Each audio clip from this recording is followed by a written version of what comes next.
Pak Lian Bagaskara akan membuat Kusno menderita seumur hidupnya, hingga membuat Bu Jora dan Kusno pun getar-getir saat ini karena Pak Lian Bagaskara telah memberikan ancaman kepada Kusno dan Bu Jora yang telah sempat pernah ingin melenyapkan Pak Lian Bagaskara, mencoba mencabut selang pernapasan Pak Lian Bagaskara dan mencoba untuk melenyapkan Pak Lian Bagaskara yang telah bekerja sama dengan Galang yang begitu licik dan jahat.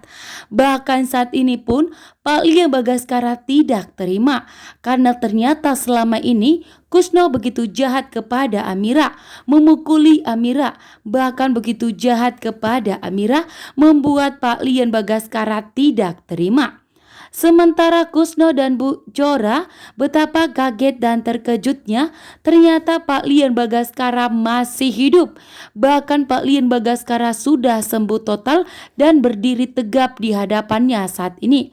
Bahkan Pak Lian Bagaskara akan bersaksi di depan hakim untuk membuat Galang agar mendapatkan hukuman yang berat. Bahkan di sini pun ternyata Pak Lian Bagaskara memberikan ancaman kepada Kusno. Setelah selesai mengurus Galang, maka Pak Lian Bagaskara akan mencari sampai ke ujung manapun Kusno kabur, maka Pak Lian Bagaskara akan mencari dan menemukan di mana keberadaan Kusno, dan disitulah Pak Lian Bagaskara akan memberikan pelajaran dan hukuman kepada Kusno atas perbuatannya yang begitu jahat kepada Amira. Saat ini pun Pak Lian Bagaskara tidak akan tinggal diam. Setelah mengetahui putri kesayangannya yang telah diculik, bahkan telah disakiti dan dipukul oleh Kusno, membuat Pak Lian Bagaskara tidak terima. Saat ini pun tentunya Kusno langsung kabur dari hadapan Pak Lian Bagaskara, sehingga Kusno tidak jadi ikut di persidangan karena Kusno saat ini getar-getir saat bertemu dengan Pak Lian Bagaskara. Bahkan Kusno sangat takut jika dirinya langsung dilaporkan dan langsung dihakimi di depan hakim, membuat Kusno pun kabur meninggalkan Bu Jora. Sementara itu pun Bu Jora sangat takut dan berusaha ingin kabur. Namun Bu Jora memikirkan kembali karena Galang tidak ada yang menemaninya.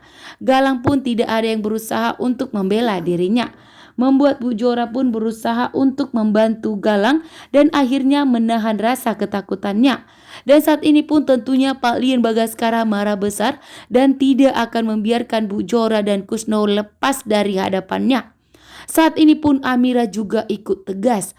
Amira tidak ada membela atau bahkan membiarkan Pak Lian Bagaskara untuk memberikan tamparan kepada Kusno, bahkan memberikan pelajaran kepada Kusno. Bahkan saat ini membuat Kusno pun getar-getir karena tidak mendapatkan pembelaan, bahkan tidak mendapatkan dukungan dari Amira yang telah saat ini Pak Lian Bagaskara memberikan tamparan kepada Kusno. Kusno pun meminta tolong kepada Amira agar Pak Lian Bagaskara tidak menyakitinya, namun Amira cuek.